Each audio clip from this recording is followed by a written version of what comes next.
మమతా బేగం ఏదో అనుకుంది. ఏది అజిత్ పవార్ గారు చనిపోయిన దాన్ని అంటే ఒక ప్రమాదవశాత్తు చనిపోయారు.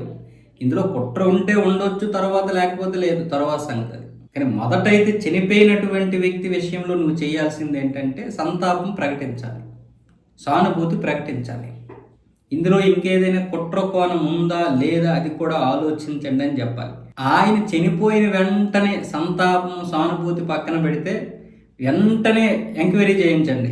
ఆయన ఖచ్చితంగా కుట్ర జరిగింది, బీజేపీ ప్లాన్ చేసింది, సుప్రీంకోర్టు మీద మాత్రమే మాకు నమ్మకం ఉంది, సుప్రీంకోర్టు వెంటనే దీని గురించి ఎంక్వైరీ స్టార్ట్ చేయాలని చెప్తాను. తప్పేం లేదు, రాజకీయ నాయకులు అన్నాక ఒకవేళ కుట్రలు జరిగితే జరగొచ్చేమో, కానీ నువ్వు అంత ఆవేశపడిపోవాల్సిన అవసరం ఏముంది? అది కూడా వెంటనే బీజేపీ అని ఎలా చెప్పేస్తావు? ఒకవేళ నువ్వే అలా క్రియేట్ చేసి నీ యొక్క అనుచరులతోటే ఆయన్ని చంపించేసి బీజేపీ మీద నిందేసేవేమో, ఎవరికి తెలుసు? ఆ కోణంలో కూడా ఆలోచించవచ్చు కదా. ఇప్పుడేమొచ్చేసి శరద్ పవార్ గారు ఏమొచ్చి ఈవిడ గాలి తీసేశారు. దీనిలో ఎటువంటి కుట్ర కోణము లేదు, ఇది ప్రమాదవశాత్తే సాగింది కాబట్టి దీన్ని మళ్ళీ రాజకీయం చేయాలని చూడకండి అని ఈవిడ స్టేట్మెంట్ ఇచ్చిన వెంటనే ఆయన స్టేట్మెంట్ ఇచ్చాడు. అంటే ఒక విధంగా చెప్పాలంటే గోటం దింపాడని చెప్పాలి. కానీ నేను అలా టైటిల్ పెట్టలేదు.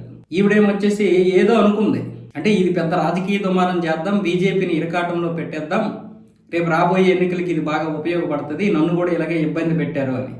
ఈవిడ ఎలా ఇబ్బంది పెట్టారు? ఆర్జికర్ ఆసుపత్రిలో 18 మంది ఒక మహిళా డాక్టర్ మీద అత్యంత దారుణంగా పశువుల్లాగా మృగాల్లాగా ఇంకా చెప్పడానికి పనికిరానటువంటి ఇలాంటి వెధవలు చేసినటువంటి దాష్టికంలో ఆ తల్లి చనిపోతే ఆ తల్లిదండ్రులకి కడుపుకోత తప్ప ఏం మిగిలిందేమి లేదు. నువ్వు ఒక రౌడీలు దింపి అక్కడ ఉన్నటువంటి సాక్ష్యాలన్నీ కూడా మాయం చేసేసి సిబిఐకి దొరకకుండా చేసి నువ్వు చేసినటువంటి దారుణం గురించి మాట్లాడితే అది నేను నిరికించినట్లు కాదు, ఒక అన్యాయం గురించి ప్రశ్నించినట్లుగా. యావత్ దేశం కూడా కన్నీరు కార్చింది. నువ్వు ఒక మహిళవై ఉండి ఒక మహిళకే న్యాయం చేయలేనటువంటి నువ్వు ఒక సీఎం. ఇప్పుడు అజిత్ పవార్ గారు చనిపోతే దాన్ని రాజకీయం చేయాలని చూస్తున్నావు. సరే చెయ్యి, ఎవడొద్దు అన్నాడు. కానీ శరద్ పవారే ఇప్పుడు నీకు గోటం దింపాడుగా.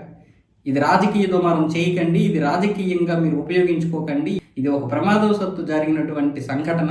నా కొడుకు చనిపోయినందుకు నాతో పాటు అందరూ తీవ్ర దుఃఖంలో ఉన్నాము, మీరు సానుభూతి తెలపకపోయినా పర్వాలేదు కానీ దీన్ని కుట్ర మాత్రం చేయకండి అన్న విధంగా, అంటే రాజకీయం చేయకండి అన్న విధంగా శరద్ పవార్ గారు అయితే గట్టిగానే ఇచ్చేశారు.